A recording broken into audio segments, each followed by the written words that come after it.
두 번째로 바울은 그 안에서 하나님의 역사하는 삶을 위해서 첫 번째로 아까 하나님이 기뻐하시는 생활을 이야기하면서 21절까지 얘기하고 22절에 들어서 갑자기 가정생활에 대한, 구체적으로 아내와 부부에 대한 규칙을 이야기합니다. 본문 22절과 25절까지의 말씀입니다. 제가 읽어드리겠습니다. 아내들이요 자기 남편에게 복종하기를 주께 하듯 하라. 25절은 남편들아 아내 사랑하기를 그리스도께서 교회를 사랑하시고 그 교회를 위하여 자신을 주신 같이 하라. 그럼 바울이 그리스도의 신앙생활, 하나님이 기뻐하시는 생활을 쭉 얘기하다가 갑자기 가정생활 지침을 얘기합니다. 아내들아, 남편들아 이렇게.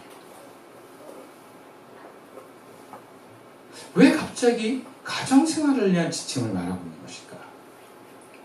본문 26절과 27절의 말씀인데 우리 같이 한번 읽어보겠습니다.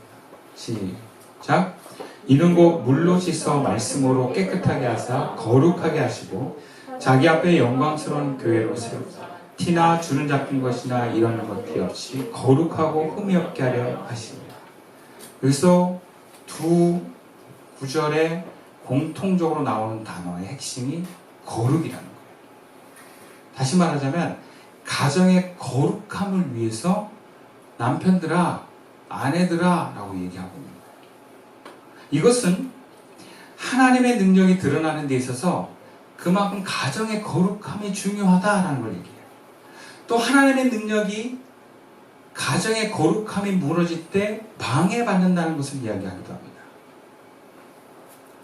본문의 내용으로 보건대 바울은 에베소 교인들이 은혜와 성령으로 충만한 기회를 얻었지만 가정의 불화로 인해서 넘어지는 교인들이 많이 일어났거나 일어날 가능성이 보였다라는 것을 짐작하게 돼요.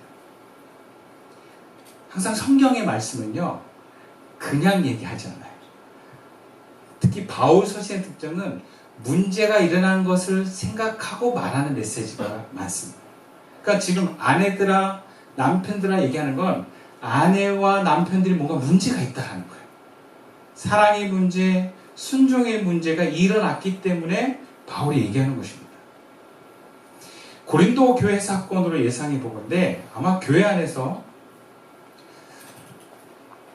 남성과 동일하게 성령 충만함을 여성들이, 결혼한 부부 중에 여성들이 아마 영적인 그런 열망과 함께 우리가 조금 더 세상적인 문화 안에서 해석을 해보면 아마 가정생활에서 특별히 남편들에게서 좀 소홀히 했던 것 같아요.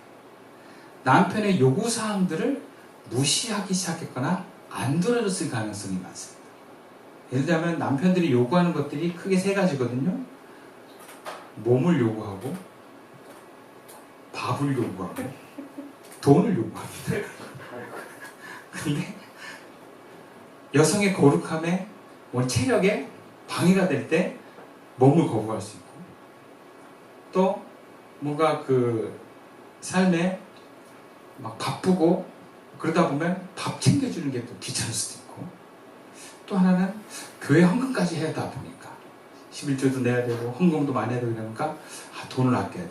남편 용돈을 깎아야 되겠구나. 이런 생각으로 용돈을 충분히 안 줄 수가 있어요.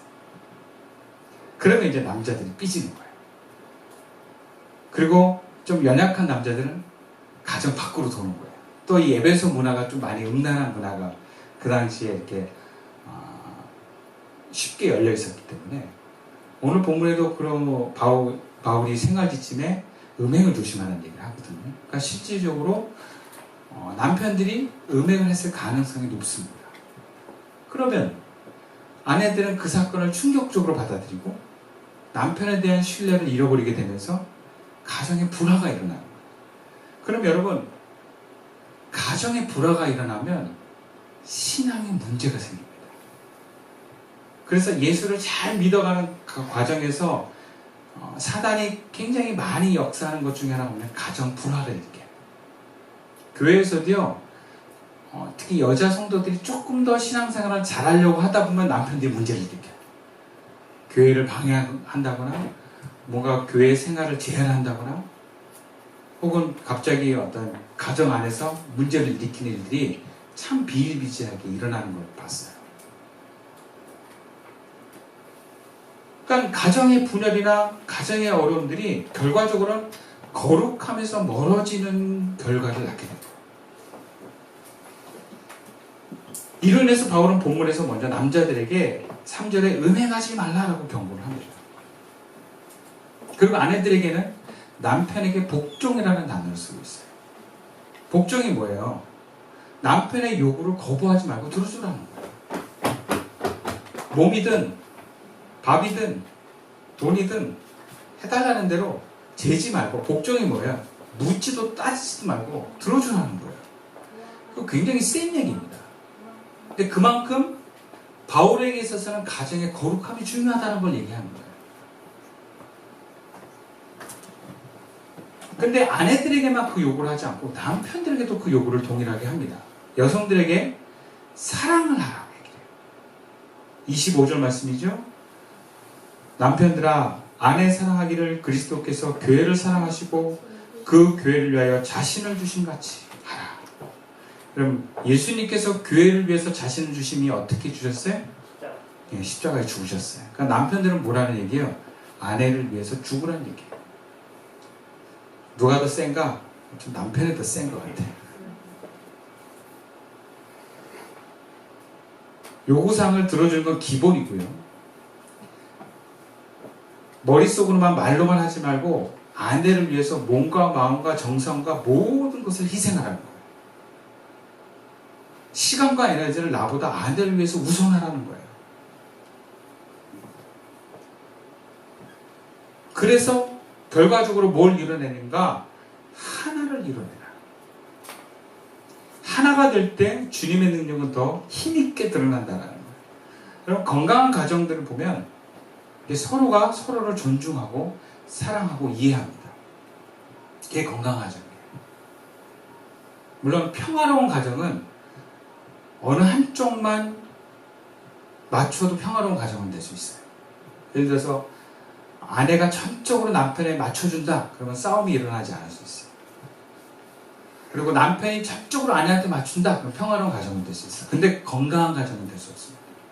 건강한 가정은 서로 맞춰줘야 돼요. 서로 순종하고 서로 요구사항을 들어줄 때, 사랑할 때 하나가 됩니다. 주님이 원하시는 건 평화로운 가정이 아니라, 싸움 없는 가정이 아니라 하나가 되는 가정을 얘기해요. 그렇다면 아내는 남편에게 복종하고, 본문의 표현대로 남편은 아내를 사랑하는데 그 방법이 있습니다. 그런데 이게 쉽지 않습니다. 아내는 계속된 무리한 요구를 하는 남편의 요구를 복종하기가 어렵습니다. 저희 아내도 저한테 그러더라고요.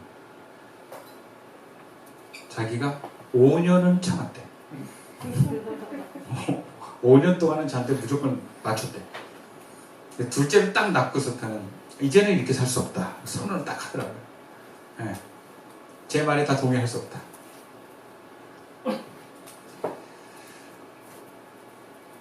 남편도 그렇습니다. 어떻게 아내한테 모든 걸 내줍니까?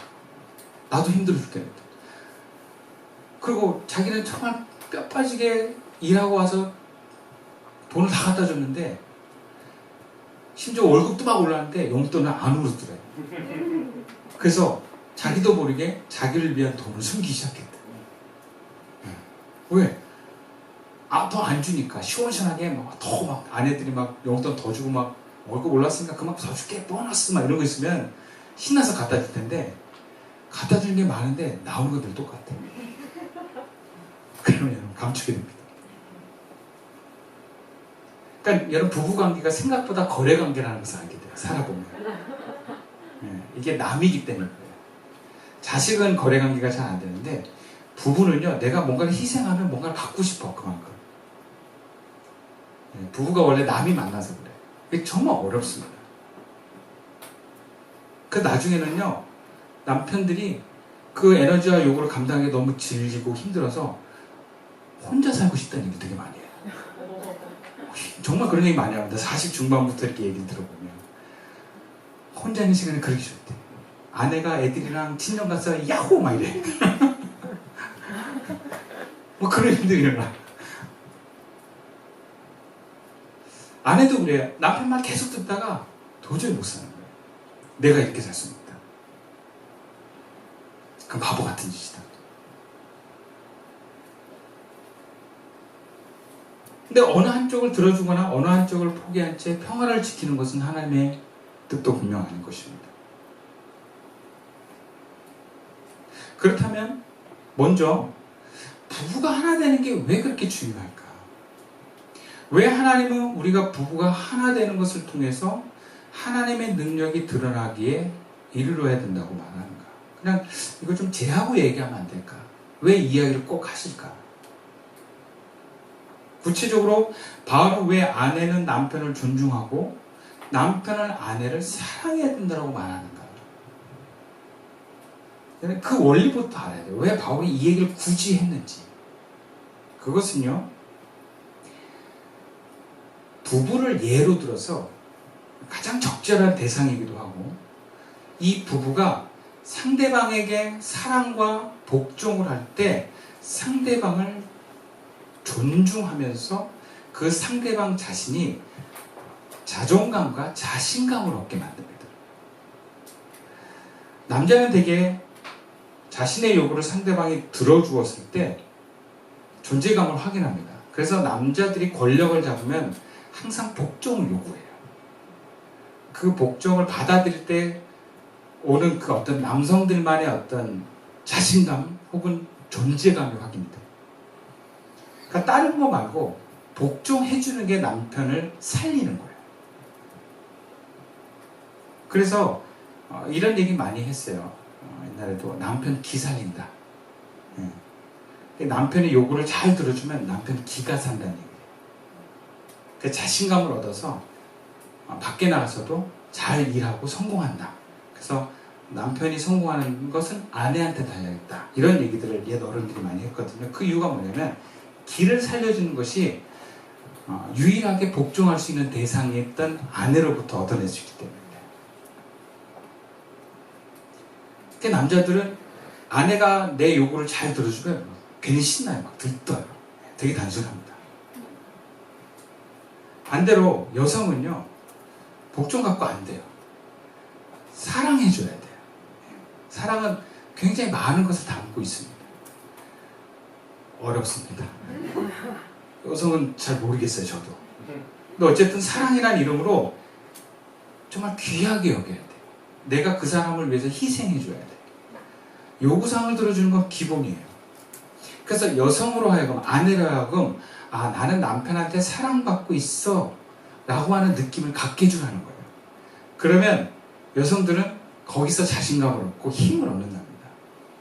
저희 어머니도 그런 얘기를 저한테 종종 해요. 여자는 남편이 사랑만 해주면 다 필요 없어. 다 이겨낼 수 있어. 그런 얘기를 해요. 제가 생각에는 돈도 갖다 줘야 되는데 어쨌든 그런 얘기를 하시더라고요. 근데 그만큼 여성들에게 사랑이라고 하는 게 되게 중요하다는 걸 얘기해요. 그러니까 어떤 결과를 얻어내기 위해서냐면 그 사랑과 복종을 통해서 그 자신감, 존재의 확신, 이것을 얻게 하도록 하라는 거예요. 그것이 뭔가 능력 있는 하나님의 삶으로 하나님 앞에 나아갈 수 있게 만드는 것을 의미합니다. 그래서 결과적으로 아내와 남편이 복종하고 사랑하는 이유는 하나님의 역사를 더 강하고 풍성하게 드러내는 데 있는데 그 중심에 뭐가 있다? 그 사람의 존재를 자신 있게 해주고 귀하게 여겨주는 데 있다는 거예요. 그렇다면 마지막으로 성도가 하나님의 능력으로 가득 차기 위해서 결과적으로 바울은 주님과의 관계를 이야기합니다. 이것은 아내와 남편과의 관계와 연결되어서 혹은 이 관계를 넘어선 하나님의 말씀이에요. 사실 본문의 가정생활에 대한 권면은 아직 결혼하지 않은 사람이거나 혹은 이혼을 했거나 혹은 부부로서 사이가 안 좋구나 하는 사람들한테는 복음이 아니에요. 그렇지 않겠어요? 오히려 상처가 될 수도 있어요. 남편이 아내를 사랑하지만 복종하지 않는 아내가 있을 수 있고요. 아내는 남편에게 복종하지만 사랑하지 않는 남편이 있을 수도 있어요. 결국 우리는 본문을 통해서 아내와 남편의 비유를 가지고 결국 나와 주님과의 관계를 보는 것이 목적입니다. 오늘 본문 28절의 말씀을 다 같이 한번 읽어보겠습니다. 시작. 이와 같이 남편들도 자기 아내 사랑하기를 자기 자신과 같이 할지니 자기 아내를 사랑하는 자는 자기를 사랑하는 것이라. 아내를 사랑하는 것은 결과적으로 자기가 자기 자신을 사랑하는 거예요. 그러니까 아내를 사랑하는 것도 자신을 사랑하는 사람이 자연스럽게 결과적으로 나타나는 것을 얘기합니다. 그러니까 본문에서 말하는 남편과 아내를 결혼한 남편과 아내를 포함하고 비유하면서 결국 우리는 주님과 어떤 영적인 결혼 관계에 있는 나로 비유하는 것을 가장 중심으로 해야 된다는 것을 말해요. 그러니까 다 내 안의 문제로 여러분 좁혀봐야 됩니다. 아내의 문제, 남편의 문제가 아니라 내 문제 안에서 나와 주님 안에서 그 관계를 보는 것이 오늘 본문에서 얘기하고자 하는 핵심입니다. 성경의 여러 곳에서는 주님은 우리의 신랑이 되고 우리는 그의 신부가 된다는 것을 얘기해요. 이사야 61장 10절 말씀을 보면 내가 여호와로 말미암아 크게 기뻐하며 내 영혼이 나의 하나님으로 말미암아 즐거워하리니 이는 그가 구원의 옷을 내게 입히시며 공의 겉옷을 내게 더하시니 신랑이 사모를 쓰며 신부가 자기 보석으로 단장함 갖게 하셨습니다. 또 신약에도 보면 요한복음 3장 29절 말씀에 신부를 취하는 자는 신랑이나 서서 신랑의 음성을 듣고 듣는 친구가 크게 기뻐하나니 나는 이러한 기쁨으로 충만하였노라. 그러니까 하나님과 우리의 관계, 주님과 우리의 관계는 신랑과 신부로 많이 비유를 해요. 그렇다면 구원받은 우리는 주님의 신부, 아내의 위치에 있다는 것을 알 수 있어요. 그러니까 여러분 부부가 하나 되는 건 나 혼자 어떻게 할 수 있는 게 아니에요. 정말 좋은 남편, 나와 같은 방향을 바라보고 있는 아내를 만나면 하나 되는데 조금 도움이 더 되겠죠. 근데 여러분 평생 살아보세요. 남편이 아내 바꿀 수 없고요. 아내가 남편을 내가 원하는 대로 조정할 수가 없어요. 나는 복종할 수 있지만 상대방을 사랑하게 만들 수 없습니다. 나는 사랑할 수 있지만 상대방이 내 모든 요구를 들어주게 만들 수 없어요. 그러니까 결국 나 혼자 할 수 있는 것은 아니에요. 그런데 주님은 우리를 향한 변함없는 사랑을 이미 하십니다. 지금도 우리를 사랑하고 계세요. 그렇다면 내가 주님께 복종만 하면 주님과 하나 될 줄 믿습니다. 그건 우리가 할 수 있어요. 그죠? 우리가 부부의 관계가 그렇게 하나 되는 것이 참 귀하다. 또 하나님께서는 결혼한 부부들이 그렇게 살기를 원하세요. 근데 그게 안 될 수도 있어요. 근데 그게 끝은 아니에요. 정말 궁극적이고 영원한 건 주님과 나와의 관계인 줄 믿습니다. 그래서 부부관계는 내가 내 위치에서 하는 걸로 하지만 부부가 하나 되는 것은 내 마음대로 될 수 없기 때문에 그건 희망사항이고 정말 내 바람은 뭐예요? 주님과 하나 되는 거예요.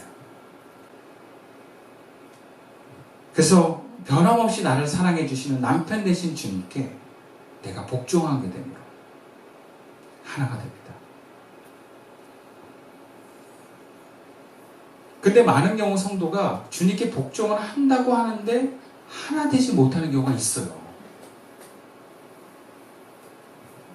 이상한 경우가 많습니다. 이상하게 교회 권사님들이나 신앙생활 오래 하신 분들이 자기는 주님의 말에 복종한대. 근데 이상하게 하나님 능력이 안 나타나. 막 더 율법적이고 잔소리가 많은 권사님인데. 희한해요. 목사님들 중에도 주님을 사랑하고 주님 뜻에 다 복종한데 근데 예수님의 형상이 안 나타나요. 여러분 오늘 본문 1절에서도 바울은 너희가 하나님을 닮아가라 그러거든요. 하나님을 닮아가는 표변이 예수님의 모습이에요.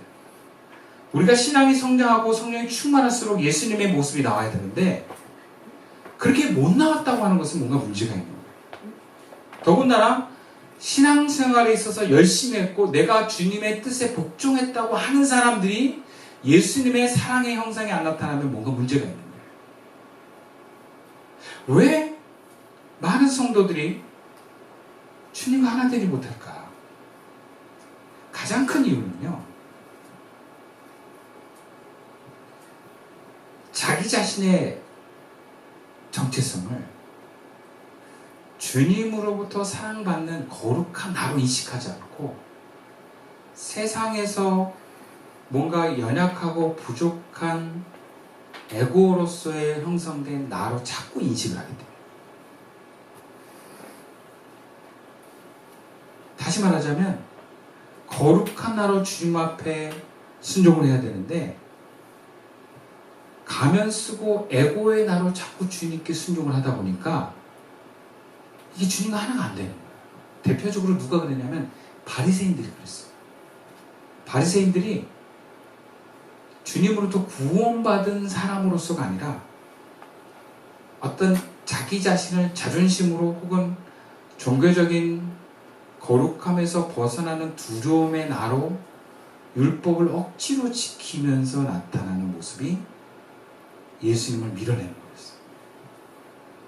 그러니까 종교적인 열심이 있음에도 불구하고 왜 하나님과 하나 되지 못하는가?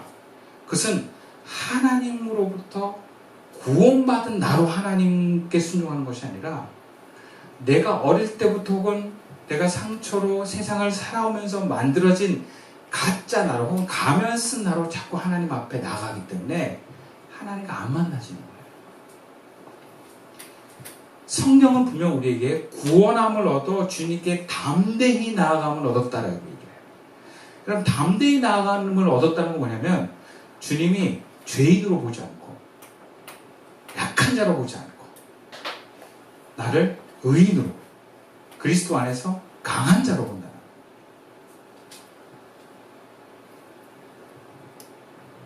분명 우리 안에는 에고로 인해 모자라고 연약하고 부끄러운 나도 있지만 그리스도인에게는 하나님과 교제하고 소통하고 그분 앞에 담대히 나가는 거룩한 나, 진짜 나가 있는 줄 믿습니다. 그럼 그런 나로 주님의 뜻에 순종하셔야 돼요. 자신의 정체성이 그런 당당한 나로 인식하지 못하는 성도는요, 남편 대신 주님과 연합이 안 돼요. 여러분, 그 남편에게 당당하게 얘기할 수 있는 자의 위치는 아내입니다. 근데 자꾸 자기 자신을 낮춰요. 난 종입니다. 난 주님을 비해서 보잘것이 없습니다.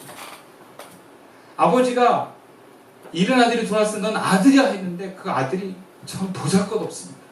제가 한 짓이 너무나 나쁜 짓을 했습니다.